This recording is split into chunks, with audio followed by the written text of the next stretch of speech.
be sharing with you the first principles of Stoicism and how you can apply them in your life for deeper levels of joy, fulfillment, and inner peace. Now, my name is Saleem, and my mission is to elevate human consciousness.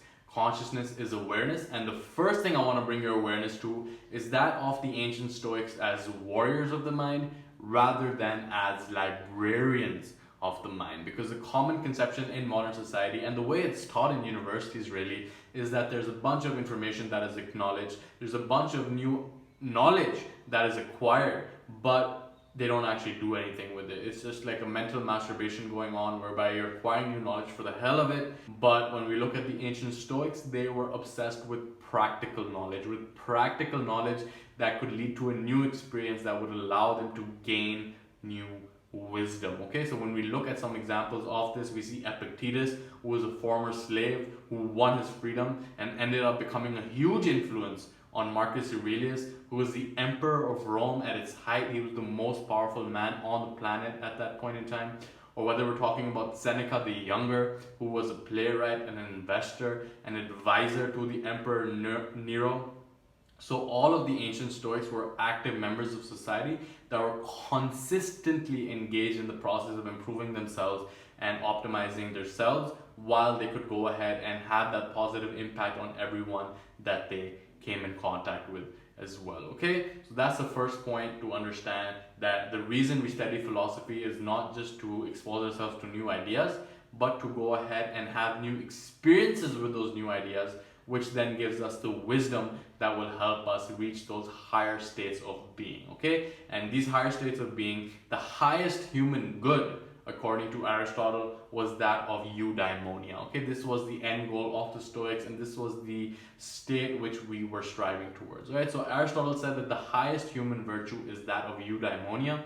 In the English language, this is commonly translated as happiness, but what it literally means is, it comes from two Latin words. All right, eu meaning good and daimon meaning spirit. Okay, so having that state of eudaimonia, experiencing it, means that you are on good terms with your inner daimon. Okay, so in Greco-Roman culture, they used to believe that when a child is born, there's a separate entity that's born with him, and this entity is the daimon, and you can think of it like he's taking notes on every little thing that you do. And at the end of the day, the best way to find out whether you are on good terms with your inner daimon or not is to determine how you feel about yourself when you are by yourself. Okay, that is the ultimate measure, because when your inner daimon is on good terms with how you're showing up in life, that is when we experience those higher levels of joy, of peace, of fulfillment, of flourishing. But when there's a gap between how we're showing up and how we're capable of showing up, in that gap is where we experience those lower emotions of shame, of guilt, of apathy, of depression, of regret, of disillusionment, of anxiety, because we are not showing up as how we are capable of showing up, and we are not on good terms with our daimon. Right? So the philosophy of Stoicism is something that we can adopt, something that's really helped me in navigating the mazes of this world, in navigating the mazes of my mind, and getting clear on how I can continue to close the gap between who I'm capable of being and who I am actually showing up as. All right, so the Stoics had the 4 cardinal virtues which they were looking to embody in their own life so that they could go ahead and close the gap and experience eudaimonia. Okay, I've made another video about this, I'll link out to it somewhere. But the first cardinal virtue of Stoicism is that of wisdom, all right, of prudence. So prudence is not just knowledge, it's wisdom, and wisdom is basically practical knowledge, right? So you don't just acquire knowledge, you actually apply it, you have a new experience with it, and then you gain the new wisdom from it, all right? So philosophers, like I said, were lovers of wisdom first and foremost, okay? Secondly is temperance. Now, the second cardinal virtue can be thought of as self-mastery, and I like to think of self-mastery as a combination of self-awareness, whereby you know your inclinations, you know your tendencies, you know your appetites that are bound to get out of control, and then self-discipline, whereby you are able to go ahead and manage these particular aspects of yourself effectively, right?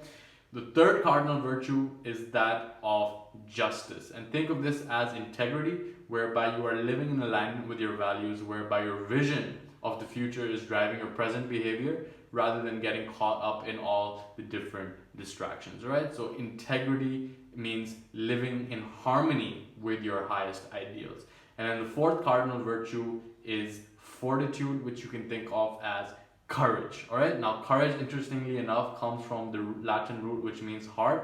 And just like your heart vitalizes all the other organs, courage is a virtue that vitalizes all the other virtues. Right, so the goal is to strategize our behavior in a way where we can go ahead and imprint these virtues onto our soul, onto our spirit, onto our identity, to the point where they are character traits that we actually embody. All right, and that is how we can reach towards the higher levels of eudaimonia, of having a good soul, of experiencing that state of inner flourishing. So that brings us to the first principle of Stoicism, and that is of carefreeness. Now, carefreeness does not mean not giving a fuck about anything.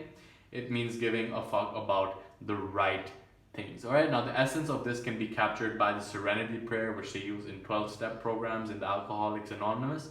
And I quote, "God, grant me the serenity to accept the things I cannot change, the courage to change the things that I can, and the wisdom to know the difference." All right, so the ultimate goal of the Stoic is to identify what is within his control and what is outside of his control, and to then narrow his focus only to the things that are within his control. And at the end of the day, what is really within your control, as Viktor Frankl, author of Man's Search for Meaning, who survived the worst of human conditions in 5 different concentration camps, including Auschwitz, and his major finding, and my major takeaway from reading his book, is that everything can be taken away from you, anything can be taken away from you, but the one last freedom that you have is to choose your attitude in that particular situation. All right, so at the end of the day, the only 2 things that are within your control are, first of all, your thoughts, and then second of all, your behaviors. The more you can narrow down on these 2 areas,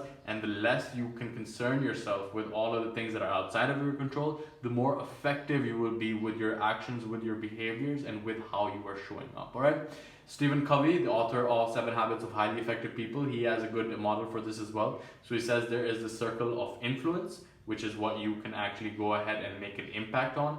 And then there is the bigger circle around it, which is the circle of concern. And that is everything that, although you do care about, is outside of your control. Okay, so the more that you focus on stuff that is outside of your control, even though it's very important, let's say it's global warming, let's say it's climate change, let's say it's a shortage of water, childhood slavery, anything that is outside of your control, which you are not directly exhibiting the behavior to impact, that is in your circle of concern. So the less you can waste your mental bandwidth on things that are outside of your control, the more you can focus on what is within your control and be more effective in the way that you are showing up. Okay, and that is what I mean by carefreeness, by narrowing down on what you can actually do to move the needle in the direction of your vision. Okay, that brings us to the second principle of Stoicism, and that is of euthymia.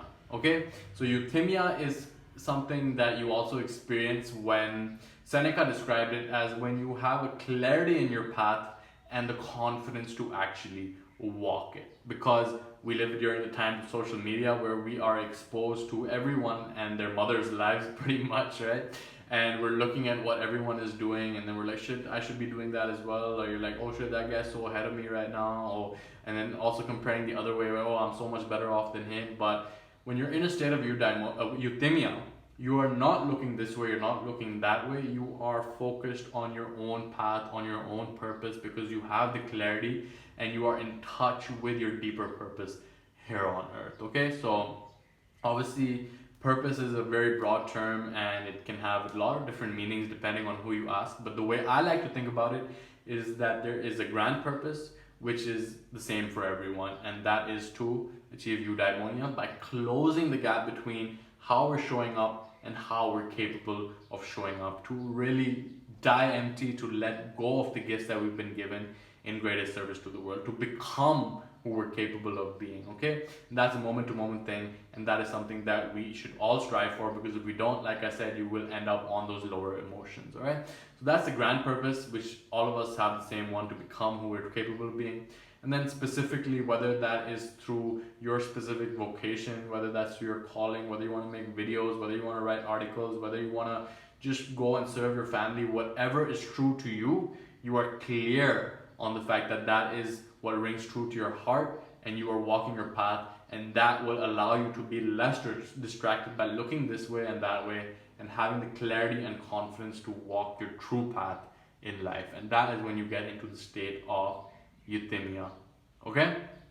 Now, the third principle of Stoicism is that of Deo volente, which means God willing. Okay? So in Hinduism, they have a philosophy that you are entitled to the action but not the fruit of the action. All right? Because you can go ahead and take the actions that you believe are going to get you what you're striving towards, but at the end of the day, once you take the action, what arises out of it is outside of your control. All right, so the common example is that of an archer. The archer can aim his arrow, he can go and look at the target, and then he just lets go. He's not in control of the wind, he's not in control of any other circumstance other than just taking aim and letting go of the arrow towards what he thinks. Okay, so the Deo volente means God willing. We have so many common sayings like that in Abrahamic religions as well. Like they say God willing in Christianity. In Islam, they say Inshallah, which basically means if it is the will of God. So it's like, yeah, you take the action, yeah, you plant the seed, but how the tree grows, that is outside of your control, and you will accept whatever arises out of that, right? And that is really the fourth principle of Stoicism, which is the art of acquiescence. All right, the art of acquiescence means that you are accepting of whatever that is. And Marcus Aurelius has a great quote on this, where he says that when force of circumstance upsets your equanimity, lose no time in recovering your self-control, and do not remain out of tune longer than you can help.